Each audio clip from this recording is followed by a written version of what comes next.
Welcome to all of you. তোমাদের সকলকে ইতিহাস পাঠশালা ইউটিউব চ্যানেলে স্বাগত। আমি মীনাক্ষী। আজকের ক্লাসে আমরা বৌদ্ধ ধর্ম সম্পর্কে জানব। এর আগের ক্লাসে আমরা প্রতিবাদী আন্দোলন হিসাবে জৈন ধর্ম সম্পর্কে আলোচনা করেছিলাম। আজকের ক্লাসে আমরা বৌদ্ধ ধর্ম সম্পর্কে জানব। জৈন ধর্মের ন্যায় বৌদ্ধ ধর্মের প্রবর্তক ছিলেন ক্ষত্রিয় বংশজাত। সিদ্ধার্থ ছিল তার পূর্ব নাম। গৌতম নামেও ডাকা হতো। গৌতম আসলে তার মাসি ছিল গৌতমী। গৌতমী থেকে এসেছে গৌতম নামটা। তার পিতা শুদ্ধোধর নেপালের তরাই অঞ্চলে বর্তমানে উত্তরপ্রদেশের বস্তি জেলার উত্তরে কপিলাবস্তু শাক্য এক ক্ষুদ্র গোষ্ঠীর প্রধান ছিলেন। তাহলে গৌতম বুদ্ধের তার পিতার নাম হচ্ছে শুদ্ধোধন। তিনি নেপালের তরাই অঞ্চলে শাক্য কপিলাবস্তু শাক্য একটি ক্ষুদ্র গোষ্ঠীর প্রধান ছিলেন। আনুমানিক খ্রিস্টপূর্ব 566 অব্দে মা মায়াদেবীর কোল আলো করে তিনি জন্মগ্রহণ করেন। মানে যখন গৌতম বুদ্ধর জন্ম হয় সে সময় দেখা যাচ্ছে যে নেপালের যেটা লুম্বিনী বন, সেখানে দেখা যাচ্ছে যে মা মহামায়া নেপালের এক গ্রামে বাপের বাড়ি যাচ্ছিল। মানে তার মা, গৌতম বুদ্ধের মা, দেখা যাচ্ছিল যে নিজের বাপের বাড়ি যাচ্ছিল। তো সে সময় দেখা গেছিল যে তার বাপের বাড়ি ছিল রোমেন্দ্রিয়। তো সেখানে দেখা যাচ্ছে যে এক থেকে মানে সেখানে পৌঁছাবার ঠিক আগে 1 থেকে 1.5 কিলোমিটারের আগে বনে দেখা যাচ্ছে গৌতম বুদ্ধের জন্ম হয় এবং জন্মের ঠিক 7 দিন পর তার মায়ের মৃত্যু হয়। এরপর দেখা যাচ্ছে যে শুদ্ধোধন, তার পিতা শুদ্ধোধন তার মাসি গৌতমীকে বিবাহ করে এবং তার মাসিই তাকে লালন পালন করেছিলেন। তাহলে গৌতম যখন মাতৃগর্ভে ছিলেন তখন মা মায়াদেবী দেখেছিলেন যে শ্বেত হস্তি এবং মানে হচ্ছে সাদা হাতি এবং পদ্ম ফুলের স্বপ্ন। এবার সেই স্বপ্নটা যখন দেখলেন তখন সেই স্বপ্নটা দেখার পর দেখা গেছিল যে রাজ পরিবারের সঙ্গে যুক্ত জ্যোতিষীরা এই স্বপ্নের বিশ্লেষণ করে বলেছিলেন যে তার গর্ভজাত সন্তান ভবিষ্যতে একজন মহান শাসক অথবা মহান ধর্মপ্রচারক হয়ে উঠবে। যখন তার নামকরণ করা হয়েছিল সে সময় তার মা জীবিত ছিলেন। তারপরে তার জন্মের ঠিক 7 দিন পর দেখা যাচ্ছে যে গৌতম বুদ্ধের মা দেখা যায় যে এই জগৎ ত্যাগ করে। শৈশবে গৌতম ক্ষত্রিয় শাক্য বংশের রীতি অনুযায়ী অস্ত্র শস্ত্র, অশ্ব, রথ চালনা এই সমস্ত কিছু নিয়ম কানুন চালু করেছিল। মানে গৌতম বুদ্ধকে অনেক যত্নে তাকে মানুষ করা হয়েছিল। তাকে কখনো যে দুঃখ বলে কিছু আছে সেটা কিন্তু কখনো তার পিতা মনে করতে দেয়নি। যে এমনও রয়েছে যে গৌতম বুদ্ধের জন্য মানে এক একটা ঋতুতে 4টা আলাদা আলাদা প্রাসাদ ছিল, যেখানে আলাদা আলাদা ঋতুর জন্য আলাদা আলাদা প্রাসাদ। যেমন শীত ঋতুতে শীতের প্রাসাদ ছিল, আবার গ্রীষ্মকালীন ঋতুতে গ্রীষ্মের প্রাসাদ ছিল। তারপর ধরো যখন বসন্ত ঋতুতে দেখা গেছিল বসন্তকালীন তার প্রাসাদ ছিল এবং বর্ষা ঋতুতে বর্ষা প্রাসাদ ছিল। কিন্তু দেখা যায় যে এই প্রাসাদে তিনি আনন্দ পেতেন না। প্রাসাদের সামনে বটবৃক্ষ ছিল, তার নিচে বসেই তিনি তপস্যা করতে ভালোবাসতেন। অর্থাৎ যেমন আবহাওয়া থাকতো সেই অনুযায়ী তার জন্য আলাদা আলাদা প্রাসাদের ব্যবস্থা ছিল। সবসময় তাকে মানে সুখ যে জিনিসটা সেটার মধ্যেই রাখা হয়েছে, কখনো যে দুঃখ হলেও কিছু আছে সেটা কিন্তু কখনো মনে করা হয়নি। যার ফলস্বরূপ দেখা যাচ্ছে যে 16 বছর বয়সে যশোধরা নামে এক মহিলার সাথে তাকে বিবাহ বন্ধনে আবদ্ধ করা হয় এবং রাহুল নামে তার এক পুত্র সন্তান ভূমিষ্ঠ হয়। এবং রাহুল যেদিন ভূমিষ্ঠ হয় সেই দিন রাত্রিবেলা দেখা গেছিল যে গৌতম বুদ্ধ গভীর রাতে নিজের বাড়ি ছেড়ে চলে এসেছিলেন। মানে নিজের বাড়ি ছেড়ে তারপরে দেখা যাচ্ছে যে তিনি সংসার জীবনটা ত্যাগ করে দিয়েছিলেন। কিন্তু সাংসারিক বন্ধন তাকে আটকাতে পারেনি। রাজপরিবার এবং সংসারের সুখস্বাচ্ছন্দ্য তার কাছে মনে হয়েছিল অসার। এই মায়া ত্যাগ করে দুঃখের হাত থেকে মুক্তিলাভের পথ খুঁজে পাওয়ার জন্য তিনি অস্থির হয়েছিলেন। এবং এ সময় দেখা যাচ্ছে যে তিনি 4টা দৃশ্য দেখতে পান। মানে গৌতম বুদ্ধের ঘোড়া, প্রিয় ঘোড়ার নাম ছিল কণ্ঠক। গৌতম বুদ্ধের প্রিয় ঘোড়ার নাম হচ্ছে কণ্ঠক, এটা ক। এবং তার যে রথী ছিল, মানে যে ধরো রথ চালাতো, তার নাম ছিল চানা। চানা তার নাম ছিল। এবার চানাকে বিভিন্ন ধরনের প্রশ্ন করা হতো। তো সে সময় দেখা যাচ্ছে যে যখন তিনি বেরিয়েছিলেন সে সময় দেখা যায় যে জরা, ব্যাধি, মৃত্যু এবং এক আনন্দ মণ্ডিত এক সন্ন্যাসীকে দেখে তিনি পরিব্রাজকের জীবন তার কাছে অনেক সুখের মনে হয়েছিল। মানে মানুষ যখন ধরো অসুস্থ হয়ে যায়, তারপর ধরো রোগ জ্বালা রয়েছে, মৃত্যু রয়েছে, বার্ধক্য রয়েছে, এগুলো তার কাছে গৌতম বুদ্ধের কাছে খুবই অজানা ছিল। সে বারবার তার রথী মানে সারথী যে ঘোড়া চলায় বারবার জানাকে বলছিল এবং তিনিও বলছিলেন যে মানুষের মধ্যে অসুস্থ হয়, মানুষের শরীর অসুস্থ হতে পারে, তার মধ্যে বার্ধক্য আসবে এবং তারপরে দেখা যাচ্ছে যে একসময় মানুষের মৃত্যু ঘটবে। এবং তারপরে তিনি দেখেছিলেন যে একজন সন্ন্যাসী যিনি দেখা যাচ্ছে যে সমস্ত কিছুর ঊর্ধ্বে ছিলেন এবং এই সিদ্ধান্তে এসেছিলেন যে জরা, ব্যাধি এবং মৃত্যুর হাত থেকে মানুষের নিস্তার নেই। এই 3 দেশের তুলনায় ভ্রাম্যমান পরিব্রাজকের জীবন তার কাছে অনেক সুখের মনে হয়েছিল। 29 বছর বয়সে যেদিন পুত্র রাহুল ভূমিষ্ঠ হলো সেই দিনেই গভীর রাতে সিদ্ধান্ত গৃহত্যাগ করেছিল। আমরা দেখেছিলাম যে যখন মহাবীর যখন গৃহত্যাগ করেছিলেন তার আগে তিনি তার দাদা নন্দীবর্ধনের কাছ থেকে অনুমতি নিয়েছিলেন। ততদিনও তার মা জীবিত ছিল না, কিন্তু গৌতম বুদ্ধর সময় দেখা যায় যে তিনি কিন্তু কাউকে বলেননি। তিনি কাউকে না বলেই সেই রাজপ্রাসাদ থেকে বেরিয়ে এসেছিলেন। তো তিনি এই যে গৃহত্যাগ করছেন, তো এই ঘটনা বৌদ্ধ ধর্মের ইতিহাসে মহাবিনিষ্ক্রমণ নামে খ্যাত। রাজকীয় সুখছন্দের মোহ ভেঙে গৃহত্যাগের পর সিদ্ধার্থ সন্ন্যাসীর বেশে নানান গ্রামাঞ্চলে ঘুরে বেড়ায়। প্রথম জীবনে তিনি ভিক্ষার আশ্রয় নেয়, কিন্তু গ্রামে ঘুরে বেড়ানোর পর তিনি পৌষালিতে গিয়ে পৌঁছান, অর্থাৎ এক জায়গা থেকে আরেক জায়গায় যাচ্ছেন। তিনি চেয়েছিলেন যে মানুষ কিভাবে দুঃখের হাত থেকে মুক্তি পাবে সেটার পথটাকে অনুসন্ধান করা, এবং এইটার জন্যই দেখা গেছিল তিনি গৃহত্যাগ করেছিলেন। সেখান থেকে সংখ্যা দর্শনের অন্যতম সাধক ছিলেন আলার কালাম নামক এক বিখ্যাত সন্ন্যাসীর কাছে ধ্যান এবং তপবিদ্যার ব্যাপারে তিনি জ্ঞান লাভ করেন, এবং কালামের ধ্যান এবং শিক্ষা তার মনোপুত হয়নি, কারণ তিনি চেয়েছিলেন যে দুঃখের হাত থেকে কিভাবে মুক্তি সম্ভব তা তিনি বুঝে উঠতে পারেননি, যার জন্য দেখা যায় যে তিনি সেখান থেকে চলে আসেন। এবং এরপর দেখা যাচ্ছে যে রাজগৃহের সন্নিকটে রয়েছে তপস্বী রুদ্র রামপুত্র শিষ্যত্ব তিনি গ্রহণ করেন। তার এই ধর্মগুরু তার দুঃখের হাত থেকে মুক্তির পথ দেখাতে পারেনি, এবং তখন দেখা যাচ্ছে যে রুদ্র রামপুত্র একেও দেখা গেছিল যে তিনি ত্যাগ করেন। এবং এরপর দেখা যাচ্ছে যে তিনি তার সঙ্গ ত্যাগ করে তিনি 5 জন ব্রাহ্মণ তপস্বীর সংস্পর্শে আসে। এখানে আরেকটা জিনিস তোমাদের বলি, যে গৌতম বুদ্ধের প্রথম গুরু হচ্ছে আলার কালাম, দ্বিতীয় গুরু হচ্ছে রুদ্রক রামপুত্র, আর তৃতীয় যে গুরু সেটা আমরা একটু পরে আলোচনা করব। তো এরপর দেখা যায় যে 5 জন ঋষির কাছে যায়, এবং তারা সাধারণত ধ্যান এবং উপবাসের মাধ্যমে কঠোর কষ্ট সাধনের দ্বারা জীবন অতিবাহিত করতো, মানে বেশিরভাগ সময় দেখা যেত যে না খেয়ে কাটিয়ে দিত। এইভাবে দেখা যাচ্ছে যে দীর্ঘ 6 বছর কাটান। এবার এসব করতে করতে দেখা যাচ্ছে যে গৌতম বুদ্ধের মানে শরীর পুরোভাবে দুর্বল হয়ে যায়, এবং যারা সঙ্গী ছিল তারা মনে করে যে তিনি হয়তো মারাও গেছেন, এরকমও মনে করে। কিন্তু গৌতম বুদ্ধ যখন এরপর যখন জ্ঞান ফিরে পান, তখন তিনি বুঝতে পারেন যে উপবাস বা চরম কষ্ট সাধনের মাধ্যমে জীবন ক্ষয় হয় মাত্র, মানে যদি ধরো না খেয়ে থাকা হয় তাহলে কি শরীরের ক্ষতি হতে থাকে, কিন্তু যে মানে প্রশ্নটার জন্য তিনি বেরিয়েছিলেন সেটার কিন্তু তিনি উত্তর পাননি। জাগৃতিক দুঃখ থেকে মুক্তির পথ এইভাবে পাওয়া সম্ভব নয়। এরপর দেখা যায় যে গ্রামে গ্রামে ঘুরতে ঘুরতে একদিন, তাহলে এবার 5 জন যে ব্রাহ্মণ ছিল তপস্বী তাদের সঙ্গে ছেড়ে দিচ্ছে। একদিন ঘুরতে ঘুরতে গয়ার নিকটস্থ দেখা যায় যে বিলম, এখানে এটার বানানটা হবে পুরু বিলম, এই জায়গাটা, এটা হ্যাঁ। তো এইখানে দেখা যাচ্ছে যে বৃহৎ পিপল গাছের তলায় বসেন, এবং এই সময় দেখা যাচ্ছে যে নিকটস্থ গৃহস্থ কন্যা সুজাতা এক বাটি পায়েস দিয়ে যান, এবং তা তিনি তৃপ্তির সাথে ভক্ষণ করেন। এবং এখানে দেখা গেছিল যে সুজাতা তাকে বলেছিল যে শরীরে যদি মানে আমরা যদি না খাই তাহলে আমরা বল পাবো কি করে। এবার এরপর তিনি বুঝতে পারলেন যে কঠিন কচ্ছ সাধনের মাধ্যমে, মানে প্রচুর তপস্যার মাধ্যমে না খেয়ে যদি থাকে তাহলে এতে কি হবে, নিজের শরীরেরই ক্ষতি হবে। তখন দেখা গেল যে তিনি মধ্যম পন্থা নিয়েছিলেন। তো এই যে সুজাতাকে মনে করা হয় গৌতম বুদ্ধের তৃতীয় গুরু। প্রথম আমরা বললাম আলার কালাম, তারপর রামপুত্র রুদ্র রামপুত্র ছিল, আর তৃতীয় হচ্ছে সুজাতা। এবং গৌতম বুদ্ধ এরপর দেখা যাচ্ছে যে ধ্যানে বসে, এবং প্রায় 49 দিন তিনি পিপল গাছের তলায় বসে ধ্যান সাধন করে, এবং তারপর তিনি বুঝতে পারেন যে দুঃখ কষ্ট মানে জগতে সংসারে দুঃখ কষ্টের তিনি অনুধাবন করতে সক্ষম হয়, এবং এরপর তিনি বুদ্ধ বা যেটা হচ্ছে যে বোধি অর্জন করে, অর্থাৎ জ্ঞান প্রাপ্ত হয়, যে মানুষ কিভাবে মানুষকে এই জগৎটা পুরোটাই হচ্ছে দুঃখময়, কি করে মানুষকে এই দুঃখ থেকে বার করা যাবে সেটা যখন তিনি বুঝতে পেরে গেলেন, সেই সময় তারপরে তার নাম হলো গৌতম বুদ্ধ। তার আগে কিন্তু তার নাম বুদ্ধ ছিল না, তার নাম ছিল গৌতম সিদ্ধার্থ, কিন্তু বুদ্ধি অর্জন করার পর তিনি বুদ্ধ নামে পরিচিত হলেন। 35 বছর বয়সে জ্ঞান লাভের পর থেকে আমৃত্যু বুদ্ধদেব দেখা যাচ্ছে যে ধর্ম প্রচারের ভূমিকা অবতীর্ণ করেছিলেন। তাহলে গৌতম বুদ্ধ তিনি 29 বছর বয়সে দেখা গেছিল গৃহত্যাগ করে, 6 বছর দেখা যাচ্ছে যে তিনি এটা সন্ধান করেছিলেন, এবং শেষ পর্যন্ত দেখা যায় যে 35 বছর বয়সে তিনি বোধি অর্জন করেছিলেন। তিনি স্থির করেছিলেন যে তার ধ্যানাসনে বসার প্রাক্কালে, মানে যখন তিনি মানে ধ্যানটা বসেছিলেন সেই সময় তিনি মনে করেছিলেন যে যদি তিনি এই তার প্রশ্নের উত্তর পেয়ে যায় তাহলে তিনি প্রথম সেটার প্রচার করবে তপস্বী আলার কালাম এবং রামপুত্র রুদ্র রামপুত্রের কাছে। কিন্তু দেখা যাচ্ছে যে দুর্ভাগ্যবশত তিনি জানতে পারেন যে তারা আর এই জগতে নেই। তখন দেখা যাচ্ছে যে প্রথম মানে কিছুক্ষণ আগে যেটা আলোচনা করলাম যে 5 জন ব্রাহ্মণ যারা খুবই কঠোরভাবে অন্বেষণের মাধ্যমে দেখা যেত জীবন অতিবাহিত করতো, তাদের কাছে যাচ্ছে। তো বোধিত্ব লাভের পর গৌতম বুদ্ধ কাশীর নিকট সারনাথে অর্থাৎ বারাণসীর, সেখানে দেখা যাচ্ছে যে মৃগোদ্যা বা মৃগ উদ্যান, সেখানে দেখা যাচ্ছে যে পঞ্চভিক্ষু যেটা 5 জন আগে ব্রাহ্মণ, তার নাম হচ্ছে কৌন্ডিন্য, একটা হচ্ছে অশ্বজিৎ, ব্রহ্ম, বদীয় এবং হচ্ছে মহানাম এর কাছে তার মত প্রচার করে। এবং বৌদ্ধ শাস্ত্রে এই ঘটনা ধর্মচক্র প্রবর্তন নামে পরিচিত, অর্থাৎ বুদ্ধ যে ধর্মটা মানে তিনি যে জ্ঞানটা পেলেন সেটা যে প্রচার করা হলো সেটা বৌদ্ধ ইতিহাসে ধর্মচক্র প্রবর্তন নামে পরিচিত। তার কিছুজন শিষ্য নিয়ে আমরা জানবো, যেমন ধরো সারিপুত্র রয়েছে, বোধগলায়ন, তারপরে ধনী বনি রয়েছে, অনাথপিণ্ডক, মগধের শাসকের মধ্যে ছিল বিম্বিসার, অজাশত্রু, মুন্ড, এরা বৌদ্ধ ধর্ম গ্রহণ করেছিল। অজাশত্রু রাজত্বকালে মানে অজাশত্রু যখন সিংহাসনে বসলেন তার ঠিক 8 বছরের মাথায় দেখা যাচ্ছে যে গৌতম বুদ্ধ তারপর তিনি এই ইহজগৎ ত্যাগ করেন, অর্থাৎ মহাপরিনির্বাণ ঘটে।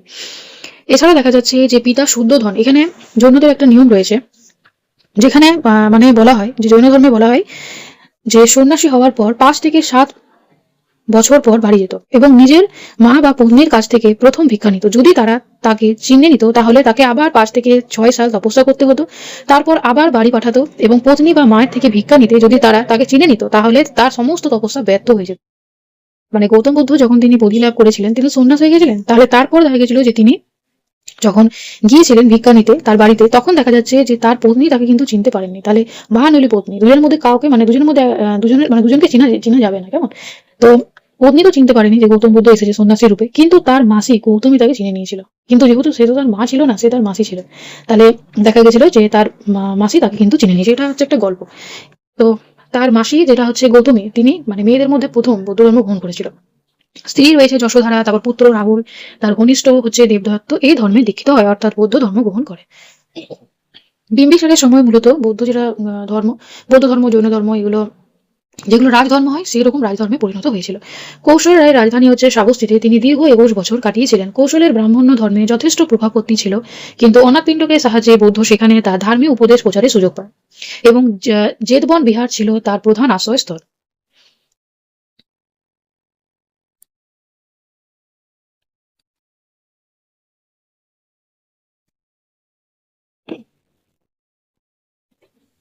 গৌতম বুদ্ধের শিক্ষা মূলত মানব জীবনে দুঃখ এবং সেই দুঃখ থেকে মুক্তির পথের উপর ভিত্তি করে প্রতিষ্ঠিত। তার এই দর্শন এবং উপদেশগুলি সংক্ষেপে আলোচনা করা হলো, যার মধ্যে ছিল চতুরার্য, যেটা হচ্ছে চতুরার্য বা আর্য সত্য, যেখানে আমরা 4টা আর্য সত্যের কথা জানবো, অর্থাৎ চতুরার্য বা আর্য সত্য। প্রথম হচ্ছে যে এই পৃথিবী দুঃখময়, সংসার দুঃখময়, এখানে জন্ম, জরা, ব্যাধি, মৃত্যু সবই দুঃখের কারণ। এমনকি জাগৃতিক সুখও ক্ষণিক হয়, তা শেষ পর্যন্ত দুঃখ বয়ে আনে। আমরা যখন কোনো একটা জিনিস আমরা যখন পাই, যতটা না খুশি হয়, যদি আমরা সেটাকে হারাই তার থেকে অনেক বেশি পরিমাণ আমরা দুঃখ পাই, অর্থাৎ সুখের অনুভবটা আমরা খুব কম করতে পারি। আর যখন সেটা যখন হারিয়ে যায় তখন দুঃখটা আমাদের কাছে খুবই বিশাল মনে হয়, বিরাট মনে হয়। এটাই বাস্তব। কামনা, বাসনা এবং আসক্তি থেকে দুঃখের সৃষ্টি। দুঃখের একটি সুনির্দিষ্ট কারণ আছে, সে কারণ হলো তৃষ্ণা বা অতি আকাঙ্ক্ষা বা মোহ। তৃতীয় হচ্ছে যে কামনা বাসনা নিবৃত্তি করতে পারলে মুক্তি লাভ সম্ভব, দুঃখ থেকে মুক্তি পাওয়া সম্ভব। যদি মানুষ তার কামনা বাসনা তৃষ্ণাকে জয় করতে পারে তবে সে দুঃখ থেকে মুক্তি বা নির্বাণ লাভ করতে পারবে। চতুর্থ আর্য সত্য হচ্ছে যে মুক্তি লাভের জন্য একটি নির্দিষ্ট পথ বা মার্গ রয়েছে, যেটাকে আমরা অষ্টাঙ্গিক মার্গ নামে পরিচিত। আর এই যতগুলো আমি 4টা সত্যের কথা বললাম সেটা হচ্ছে আর্য সত্য। তাহলে এই সমস্ত কিছু দেখা গেছিল যে গৌতম বুদ্ধ তিনি তার বোধি অর্জন করার পর তিনি এটা অর্জন করেছিলেন। তাকে সাক্ষ্যমণিও কিন্তু বলা হয়, যেহেতু তিনি সাক্ষ্য জাতে মানে জন্মগ্রহণ করেছেন, তার জন্য গৌতম বুদ্ধকে সাক্ষ্যমণিও বলা হয়। এখন আমরা অষ্টাঙ্গিক মার্গ সম্পর্কে জানবো। দুঃখের মুক্তির জন্য বুদ্ধ 8টি অভ্যাসের কথা বলেন, যা একজন মানুষকে সঠিক জীবনের দিকে পরিচালিত করে। প্রথম রয়েছে সম্যক দৃষ্টি, সম্যক সংকল্প, সম্যক বাক্য, সম্যক কর্ম। একটু বলেও দিয়ে গেল নি। তাহলে সম্যক দৃষ্টি মানে হচ্ছে সত্য মিথ্যার পার্থক্য বোঝা, এবং চতুরার্য সত্য বিশ্বাস রাখা। সাম্যক সংকল্পের মধ্যে রয়েছে আসক্তি, হিংসা, ক্ষতি করার চিন্তা ত্যাগ করার মানসিকতা দৃঢ়। সম্যক বাক্য মানে হচ্ছে মিথ্যা কথা না বলা। তাহলে মিথ্যা না বলা, দেখো নাটা এখানে গায়েব হয়ে গেছে, তাহলে মিথ্যা কথা না বলা।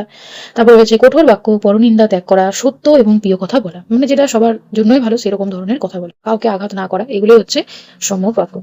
সম্যক কর্মর মধ্যে রয়েছে অহিংসা পালন করা, জীব হত্যা না করা, চুরি না করা, সৎ কাজ করা, অর্থাৎ যে কাজটাই করো সেটার মধ্যে যেন ছল কপট না থাকে, সেটার মধ্যে যেমন সততা থাকে।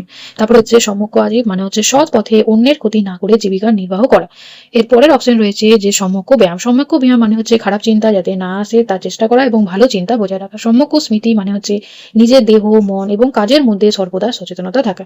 সম্যক সমাধি হচ্ছে মনকে একাগ্র করা, ধ্যানের মাধ্যমে মানসিক প্রশান্তি লাভ করা। তাহলে মনটাকে যদি তুমি একাগ্রতা করতে পারো, স্থির করতে পারো, এবং ধ্যানের মাধ্যমে মনটার মধ্যে কি প্রশান্তি নিয়ে আসা। অষ্টাঙ্গিক মার্গের সঙ্গে 3টি বিষয় জড়িত, যেমন রয়েছে শীল, চিত্র এবং প্রজ্ঞা। এখন আমরা এই 3টি বিষয় সম্পর্কে জানবো। শীল বলতে নৈতিক শুদ্ধতাকে বোঝায়। বিনয় পিটকে একে শীল শব্দটির উপর গুরুত্ব আরোপ করা হয়েছে। শীল বা নৈতিক শুদ্ধতা মেনে চললে সত্যিকারের ব্রহ্মচর্য লাভ করা সম্ভব হয়। চিত্ত, এটা আমরা অভিধম্ম পিটকে বিশেষভাবে উল্লেখিত রয়েছে, যার মানে হচ্ছে ধ্যানের মাধ্যমে মানসিক সংযোগ বজায় রাখা। প্রজ্ঞা অর্থাৎ পরম জ্ঞান, বুদ্ধির বিকাশের, তাহলে প্রজ্ঞা মানে হচ্ছে যে বুদ্ধি বিকাশের মাধ্যমে একজন মানুষ সৎ বা বাস্তবকে উপলব্ধি করতে পারে। তাহলে যেটা হচ্ছে সত্য বা বাস্তবকে উপলব্ধি করতে পারা, এটাই হচ্ছে পরম জ্ঞান। মধ্যম পন্থা, তাহলে মধ্যম পন্থা মানে হচ্ছে যে গৌতম বুদ্ধ শিখিয়েছিলেন যে মানুষের জীবন অতি বিলাসিতা বা অতি কঠোরতা এই দুয়ের মাঝামাঝি, অর্থাৎ মধ্যম পন্থা পথ অবলম্বনের শিক্ষা দিয়েছিলেন, যা শরীর এবং মন সুস্থ রেখে নির্বাণ লাভে সহায়ক। এরপরে দেখবো যে পঞ্চশীল। পঞ্চশীল এটি মূলত গৃহীদের জন্য, যেখানে দেখা যাচ্ছে 5টি নৈতিক আচরণ রয়েছে: জীবহত্যা না করা, চুরি না করা, ব্যভিচারী না করা, মিথ্যা কথা না বলা, মাদক দ্রব্য বা নেশা গ্রহণ না করা। এগুলো মূলত গৃহিণীদের জন্যই ছিল। মানে বৌদ্ধ ধর্ম যে শুধু সন্ন্যাসীরা গ্রহণ করতে এমন না, এমন অনেক সংসারী মানুষ ছিলেন যারা বৌদ্ধ ধর্ম গ্রহণ করেছিলেন, সংসারেও শিখছিলেন, তাদেরকে কিন্তু এই ধরনের নীতিগুলো গ্রহণ করতে হতো। এবার আছে যে গৌতম বুদ্ধ বিশ্বাস করতেন যে মানুষ তার নিজের ভাগ্যের নির্মাতা, যদি বর্তমান অবস্থা এবং তার অতীতের কর্মের ফল, ভালো কাজ করলে ভালো ফল এবং মন্দ কাজ করলে মন্দ ফল ভোগ করতে হয়। এই কর্মচক্র থেকে মুক্তি পেলে নির্বাণ বা পরম শান্তি লাভ করা যায়। মানে যেখানে কোনো কিছু পাওয়ারই থাকে না, সেটাই হচ্ছে নির্বাণ। এখানে গৌতম বুদ্ধের একটি বাণী আমরা দেখব যে নিজের প্রদীপ নিজে হও, অর্থাৎ নিজের মুক্তির পথ নিজেকেই খুঁজে নিতে হবে, তাহলে অন্য কেউ সাহায্য করবে না, নিজেরটা নিজেকেই দেখে নিতে হবে। এটাই হচ্ছে সব থেকে বড় বাস্তব আর সব থেকে বড়ই সত্য এটা, যে নিজেরটা নিজেকেই দেখে নিতে হয়। মহাপরিনির্বাণ।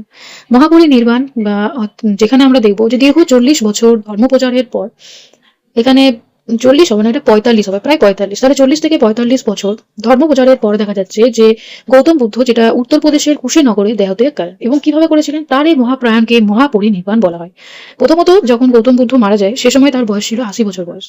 বার্ধক্যজনিত জীর্ণ শরীরে বৈশাখী থেকে কুশানাড়াতে যাওয়ার সময় দেখা গেছিল পাবা গ্রামে চুন্দ নামে এক কর্মকারের গৃহে শূকর মাংস ভোজন করে গৌতম বুদ্ধ অসুস্থ হয়ে পড়ে, এবং এই অবস্থায় মল্লদের রাজধানী কুশীনগর, যেটা হচ্ছে গোরখপুর জেলা, সেখানে দেখা যাচ্ছে দেহত্যাগ করে। এবার যখন তিনি দেহত্যাগ করেন সে সময় দেখা গেছিল যে যখন দেখা যায় যে তিনি দেহত্যাগ করেছিলেন, তখন বলা হয়েছিল যে আনন্দকে তিনি উপদেশ দিয়েছিলেন, মানে আনন্দ তার শিষ্য ছিল, আনন্দকে উপদেশ দিয়েছিলেন যে বুদ্ধের মৃত্যুর পর বৌদ্ধ ধর্মের কেউ গুরু হবে না, বুদ্ধের দ্বারা দেয়া উপদেশেই গুরুর কাজ করবে। এটা ছিল তার শেষ, মানে গৌতম বুদ্ধের শেষ উপদেশ, অর্থাৎ বৌদ্ধ ধর্মের একজন মাত্র প্রবর্তক রয়েছে, তিনি হচ্ছেন গৌতম বুদ্ধ। এবার তখন তার বয়স ছিল 80 এবং সাল ছিল খ্রিস্টপূর্ব 483 অব্দ। এবং বৌদ্ধ শাস্ত্রে মহাপরিনির্বাণ নামে খ্যাত কুশিনারা মল্লগণ তার মৃতদেহ সংরক্ষণ করেন। এবার মৃতদেহ যখন মানে দাহ করা হয়, দাহ করার পর তার যে অস্থিটা ছিল সেটা মূলত দেখা গেছিল যে 8 জন রাজাকে দিয়ে দেওয়া হয়েছিল, এবং 8 জন রাজা কি হয়েছিল সেইগুলো নিয়ে স্তূপ বানিয়েছিল। তো এই যেমন ধরো গৌতম বুদ্ধের জন্ম, তারপরে ধরো বোধিলাভ, মানে যেটা হচ্ছে এনলাইটমেন্ট পেয়েছিল গয়া, তাহলে গয়া সেখান থেকে হয়ে যাচ্ছে কি বোধ গয়া, তারপরে ওটার নাম হয়ে যাচ্ছে বোধ গয়া। তারপর হচ্ছে মহাপরিনির্বাণ। এই যে তিনটা ঘটনা হয়েছিল বৈশাখী মাসের পূর্ণিমার দিন, যার জন্য দেখবে যে বৈশাখ মাসে যে পূর্ণিমাটা হয় ওটাকে আমরা শুধু পূর্ণিমা বলি না, সেটাকে আমরা বুদ্ধ পূর্ণিমা হিসাবে চিহ্নিত করি। তাহলে বুদ্ধ পূর্ণিমা মানে বুঝতে পারবে যে সেই দিনেই দেখা গেছিল গৌতম বুদ্ধ জন্ম হয়েছিল, তখন ছিল বৈশাখ মাসের পূর্ণিমা। যখন দেখা গেছিল তিনি জ্ঞান লাভ করেছিলেন সেটাও ছিল বৈশাখ মাসের পূর্ণিমা, এবং যখন তিনি মহাপরিনির্বাণ হয়েছিল, অর্থাৎ তিনি এই জগৎ ত্যাগ করেছিলেন, তখন দেখা গেছিল সেই সময়টা ছিল বৈশাখ মাসের পূর্ণিমাতে, যার জন্য এই পূর্ণিমাটাকে মানে বৈশাখ মাসে যে পূর্ণিমা সেটাকে বুদ্ধ পূর্ণিমা বলা হয়। এখন আমরা দেখবো সঙ্গীতি নিয়ে। তাহলে সঙ্গীতি বা কাউন্সিল, তাহলে সঙ্গীতি বা কাউন্সিল সম্পর্কে জানবো। মানে গৌতম বুদ্ধ যখন মারা গেল, তারপরে দেখা গেল যে শিষ্যদের মধ্য থেকে গৌতম বুদ্ধের মৃত্যুর পর রাজগৃহে দেখা যাচ্ছে যে প্রথম যেটা বৌদ্ধ সঙ্গীতি হয়েছিল সেটা হয়েছিল। তো বুদ্ধের মৃত্যুর পর তার শিষ্যরা দুঃখে কাতর হয়ে পড়েছিল, এবং তখন সুভদ্র নামে একজন শিষ্য বলেন যে এবারে আমরা নিজেদের ইচ্ছা মতো চলতে পারবো।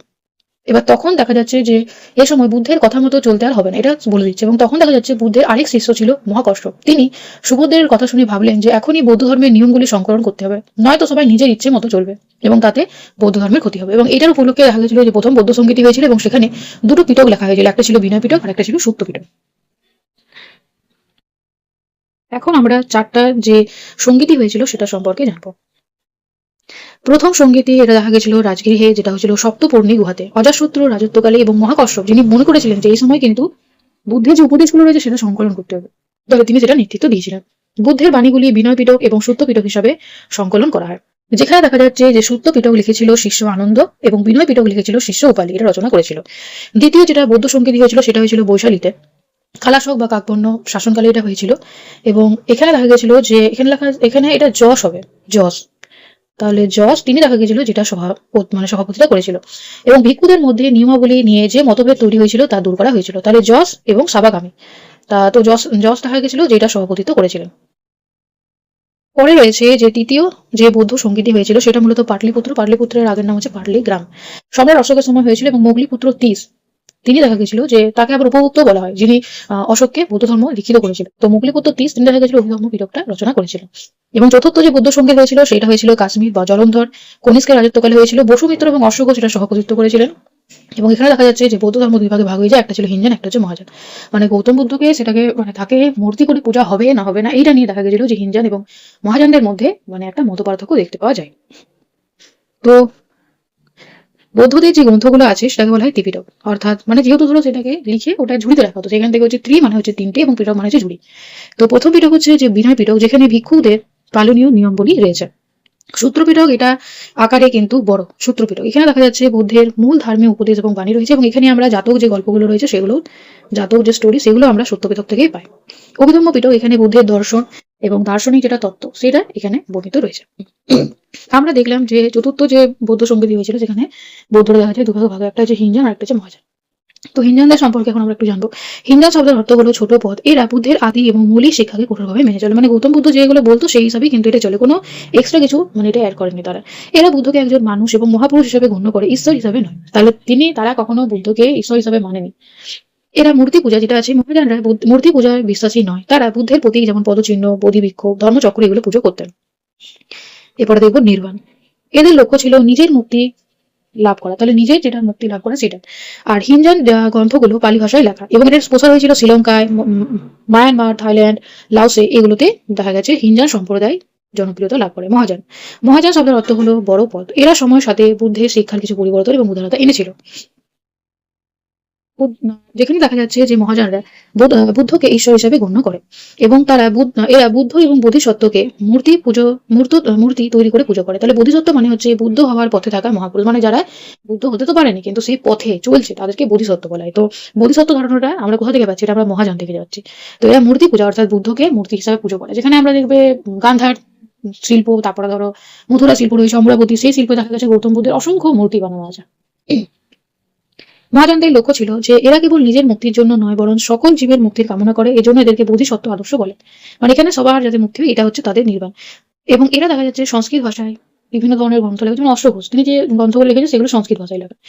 এবং চীন, জাপান, কোরিয়া, তিব্বত, ভিয়েতনামে দেখা গেছে যে মহাযান ধর্ম সম্প্রদায় জনপ্রিয়তা রয়েছে। তো দেখা যাচ্ছে ত্রিপিটকগুলো পালি ভাষায় রচিত, যেখানে দেখা যাচ্ছে বুদ্ধের পরিনির্বাণের পর, গৌতম বুদ্ধের পরিনির্বাণের পর দেখা যাচ্ছে 476 খ্রিস্টপূর্বাব্দে মগধের তৎকালীন রাজধানী রাজগৃহে দেখা যাচ্ছে যে অজাশত্রুর উদ্যোগে বৌদ্ধ সংগীতের প্রথম অধিবেশন আবহিত হয়, যেখানে উপালি বিনয় এর ওপর বুদ্ধের উপদেশগুলি আবৃত্তি করে। তো বিনয় পিটককে দেখা যায় যে বৌদ্ধ সন্ন্যাসীদের জীবনযাপন সংক্রান্ত বিধান রয়েছে। শিষ্য আনন্দ, যাকে খ্রিস্ট ধর্মে সেন্ট জনসের সঙ্গে তুলনা করা হয়, তাহলে আনন্দকে বলা হয় সেন্ট জন, তার সাথে তুলনা করা হয়। সূত্র পিটক আবৃত্তি করে শোনান কে আনন্দ, এবং সূত্র পিটকে বুদ্ধের উপদেশগুলির নৈতিক দিক রয়েছে। সূত্র পিটকের 5টা নিকায় রয়েছে, একটা হচ্ছে দীর্ঘ নিকায়, মিজ্ঝম নিকায়, তারপর হচ্ছে সংযুক্ত নিকায়, অঙ্গুত্তর নিকায়, আর একটা হচ্ছে ক্ষুদ্রক নিকায়। এখন আমরা স্তূপ এবং চৈত্য এগুলো সম্পর্কে জানবো।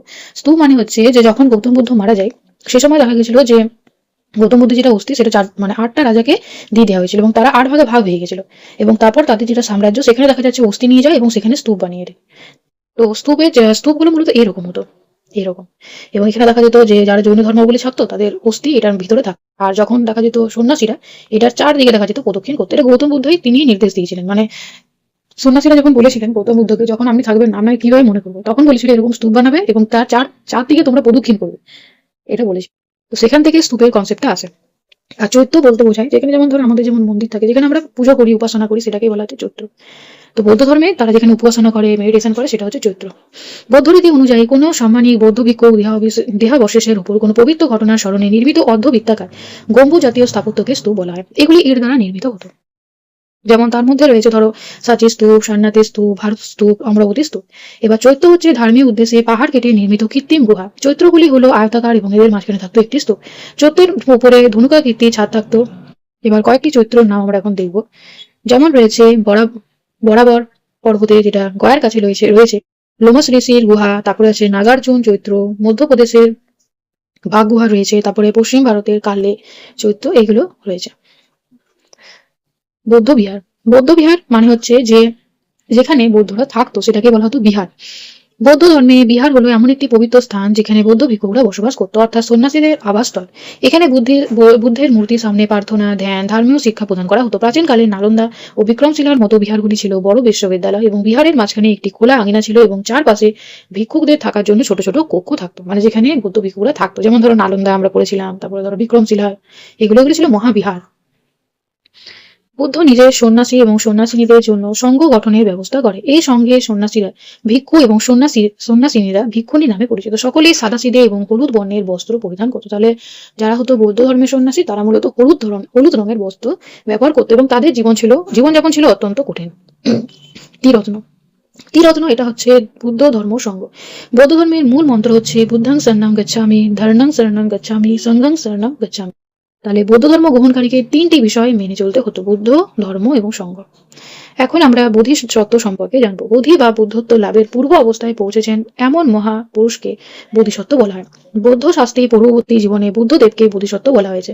যেমন ধরো রয়েছে অবলোকিতেশ্বর, তারপরে আছে বজ্রপাণি, মৈত্রী, তারপরে আছে মজুশ্রী। এরা হচ্ছে বোধিসত্ত্ব, মানে যারা বুদ্ধের রাস্তাতে চলছে, এখন কিন্তু বোধি লাভ করতে পারেনি। আর এই কনসেপ্ট আমরা কোথা থেকে পাই? এটা আমরা মহাযান ধর্ম সম্প্রদায় থেকে জানতে পারি। পাল যুগে দেখা যাচ্ছে এগুলোর আবার বিভিন্ন ভাগ হয়ে যাচ্ছে। এই বৌদ্ধ ধর্মে যেটা মহাযান সম্প্রদায়ের আবার অনেকগুলো ভাগ হয়ে যাচ্ছে। বৌদ্ধের সময়কালে কিছু ধরনের প্রথা যেমন ছিল বর্ষাবাস। এটি বৌদ্ধ ভিক্ষুকদের জন্য তৈরি 3 মাস ব্যাপী একটি বিশেষ ব্রত, যেখানে প্রাচীনকালে বর্ষাকালে পথঘাট কাদায় ভরে যেত এবং ছোট ছোট পোকামাকড় এবং শস্যের চারা জন্মানো শুরু করতো।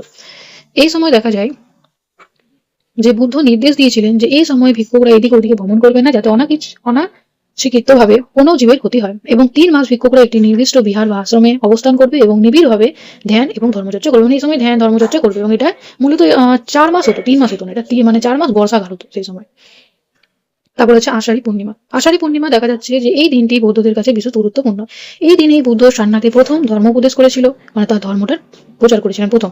এই দিন বিহারে বুদ্ধের পূজা, বিশেষ প্রার্থনা এবং সত্য পাঠের মাধ্যমে বর্ষাবাসের সংকল্প করা হয়।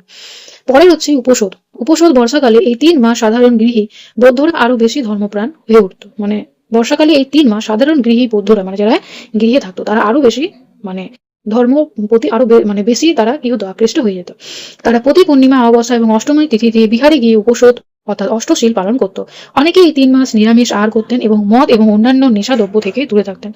এরপরের উৎসব হচ্ছে যে প্রভারণ্য। এটা হচ্ছে যে 3 মাসের বর্ষা বা শেষ হয়ে আশ্বিনী পূর্ণিমার দিন, যাকে বলা হয় প্রভারণ্য। এই দিন ভিক্ষুকরা একে অপরের কাছে কোনো ভুল ত্রুটি হয়ে থাকলে তারা ক্ষমা চাইতেন। মানে একটা কেউ থাকতেন, তাহলে কিছু তো কিছু হয়তো কারো যদি কোনো জিনিসটা খারাপ লেগে থাকতো, তার জন্য তারা কিন্তু একে অপরের কাছে ক্ষমা প্রার্থী হতেন। বৌদ্ধ ধর্মের মুদ্রা, মানে যখন তুমি দেখবে যে গৌতম বুদ্ধের তোমরা বই যদি ছবি দেখো, তাহলে দেখবে যে সেখানে বিভিন্ন ধরনের গৌতম বুদ্ধের কিন্তু মানে বসে আছে, এবং তার যেটা হাতের যেটা অঙ্গি ভঙ্গি, সেটা কিন্তু বিভিন্ন রকম। ওই যে হাতের যে অঙ্গি ভঙ্গি, সেটাকেই বলা হচ্ছে মুদ্রা। এবার সেটার কিন্তু এক একটা মূর্তিতে এক এক রকম রয়েছে। তাহলে এক একটা তিনি জিনিস বলতে চাইছেন, মানে এক একটা বিষয়কে তিনি তুলে ধরেছেন। হাতের একটি বিশেষ ভাব বা সংকেত, যা বুদ্ধের জীবনের কোনো বিশেষ মুহূর্ত বা তার কোনো গভীর শিক্ষাকে প্রকাশ করে। প্রথমে রয়েছে যে অভয় মুদ্রা, যেটা হচ্ছে নির্ভীক। এটি শান্তি, সুরক্ষা এবং নির্ভীকের প্রতীক। বুদ্ধ যখন এই মুদ্রায় থাকতেন, তখন তিনি ভক্তদের আশ্বাস দিতেন যে তাদের ভয়ের কিছু নেই। এরপরে রয়েছে ভূমিস্পর্শ মুদ্রা। ভূমিস্পর্শ মুদ্রা এটা হচ্ছে পৃথিবীর সাক্ষী। মানে গৌতম বুদ্ধ যখন তিনি বোধিটা লাভ করলেন, তখন তিনি চেয়েছিলেন যে এটা মানে আমি যে বোধিটা অর্জন করেছি, তাহলে সেটা কে কে আমার মানে প্রমাণ হবে যে সে সাক্ষী যে আমি বোধি অর্জন করেছি। তখন তিনি দেখা গেছিল মাটিটাকে স্পর্শ করে যে মুদ্রাটা করেছিল, সেটা ছিল ভূমি স্পর্শ মুদ্রা, অর্থাৎ মাটি তার কাছে ভূমি, তার প্রমাণ যে তিনি বোধি অর্জন করেছেন। এটি বুদ্ধের বোধিত্ব লাভ এবং সিদ্ধি লাভের মুহূর্তকে বোঝায়। বুদ্ধ যখন পরম জ্ঞান লাভ করে, তখন অশুভ শক্তি তাকে প্রলোভন করার চেষ্টা করেছিল। বুদ্ধ পৃথিবীকে সাক্ষী মেনেছিল তার সাধনার সত্য, এবং একে পৃথিবীর সাক্ষী মুদ্রা বলা হয়। অর্থাৎ তিনি যে বুদ্ধি অর্জন করেছেন, এটা সাক্ষ্য হচ্ছেন এই পৃথিবী, এই ভূমি, যার জন্য হচ্ছে ভূমি স্পর্শ মুদ্রা। এখানে গৌতম বুদ্ধ মাটিটাকে স্পর্শ করে রেখেছে। তারপরে রয়েছে ধর্মচক্র মুদ্রা। ধর্মচক্র মুদ্রা অর্থাৎ শিক্ষার চাকা। ধর্মচক্র প্রবর্তন বৌদ্ধ দর্শনের প্রচারের প্রতীক। বুদ্ধ যখন সারনাথে তার 5 জন শিষ্যকে প্রথম উপদেশ দিয়েছিল, তখন তিনি এই মুদ্রায় ছিলেন। এটি মহাজাগৃতি সত্যের চাকা ঘোরানোর ইঙ্গিত দেয়, অর্থাৎ যেখানে তিনি তার উপদেশটাকে প্রচার করেছিলেন। এরপরে রয়েছে ধ্যান মুদ্রা। ধ্যান মুদ্রা হচ্ছে একাগ্রতা, যেখানে ধ্যান, প্রজ্ঞা, আধ্যাত্মিক পূর্ণতার প্রতীক। বুদ্ধ যখন অসত্য গাছের নিচে নির্বাণ লাভের জন্য কঠোর সাধনা করেছিলেন, সেই সময় তিনি এই মুদ্রায় মগ্ন ছিলেন, ধ্যান মুদ্রা। আমার কাছে কিছুগুলো গৌতম বুদ্ধের ছবি রয়েছে, আমি তোমাদেরকে সেগুলো এই ভিডিওতে অ্যাড করে দেবো, তোমরা এগুলো দেখে নিবে। এবং বুদ্ধের বিভিন্ন ধরনের মানে যখন তিনি বসে আছেন, হাতে একটা হাতের সাথে আরেকটা হাতে বিভিন্ন ভঙ্গিমা রয়েছে, সেগুলি হচ্ছে এক একটা মুদ্রা। তারপরে আছে বরদ মুদ্রা। বরদ মুদ্রা অর্থাৎ দান বা কুপন। এটি করুণা, দান এবং আশীর্বাদের প্রতীক। বুদ্ধ এই মুদ্রার মাধ্যমে মানুষের সকল দুঃখ দূর করা এবং সংকল্প প্রকাশ করে। এখন আমরা বৌদ্ধ সাহিত্য সম্পর্কে জানবো। প্রথমত দেখো, আমরা সূত্র পিটক, বিনয় পিটক, অভিধম্ম পিটক নিয়ে তো দেখলাম, যেখানে সূত্র পিটকে বুদ্ধের উপদেশ রয়েছে, বিনয় পিটকে বৌদ্ধ এবং ভিক্ষুক ভিক্ষুণীদের কিভাবে থাকবে তাদের আচার কানুন লেখা আছে, অভিধম্ম পিটকে আমরা বৌদ্ধ দার্শনিক তত্ত্ব সম্পর্কে জানতে পারি। জাতক স্টোরি, যেখানে বুদ্ধের পূর্ব জন্মের কাহিনী রয়েছে, বিভিন্ন ধরনের পশু পাখি রয়েছে, সেগুলো হচ্ছে গৌতম বুদ্ধ, এবং পরবর্তীকালে দেখা যাচ্ছে সেখান থেকে বিভিন্ন ধরনের যেগুলো এথিক্স, মোরালিটি, সেগুলো ডেভেলপ হয়। গৌতম বুদ্ধ বুদ্ধ হিসাবে জন্মের আগে এই পৃথিবীতে বহুবার জন্মগ্রহণ করেছেন, সেগুলো আমরা জাতক স্টোরি থেকে পাই। মিলিন্দ পিলপানাহস, এটা দেখা যাচ্ছে গ্রিক রাজা মিলেন্দার এবং ভিক্ষুক নাগসেনের প্রশ্ন উত্তর রয়েছে। নিদান কথা, যেখানে জাতক পর্ব থেকে শুরু করে বুদ্ধের জীবন কাহিনী রয়েছে। ত্রিপিটকের টিকার, যেটা হচ্ছে বুদ্ধ ঘোষ, তিনি বৌদ্ধ দর্শনের উপর রচনা করেছেন। বসুধী মিত্র, সিংহলী বৌদ্ধ সাহিত্য ছিল দ্বীপ বংশ এবং মহাবংশ। তারপরে রয়েছে যে সরধম পুণ্ডরিক গ্রন্থে গৌতম বুদ্ধকে বিশ্ব স্রষ্টার স্বয়ম্ভূ দেবতা রূপে বর্ণনা করা হয়েছে। গৌতম বুদ্ধের জীবন এবং বাণীকে জনপ্রিয় করে তোলার উদ্দেশ্যে অশ্বঘোষ, যেটা কুষাণ যুগে বুদ্ধচরী, তারপর হচ্ছে সৌরনন্দ সারিপুত্র নামে মহাকাব্য এবং সারির পুত্র প্রকরণ নামে একটি নাটক লিখেছিলেন। এছাড়া নাগার্জুন তার রচিত হচ্ছে মাধ্যমিকা রিকা, আরেকটা হচ্ছে মহাপ্রজ্ঞা পারমিতা, এগুলো লিখেছেন নাগার্জুন।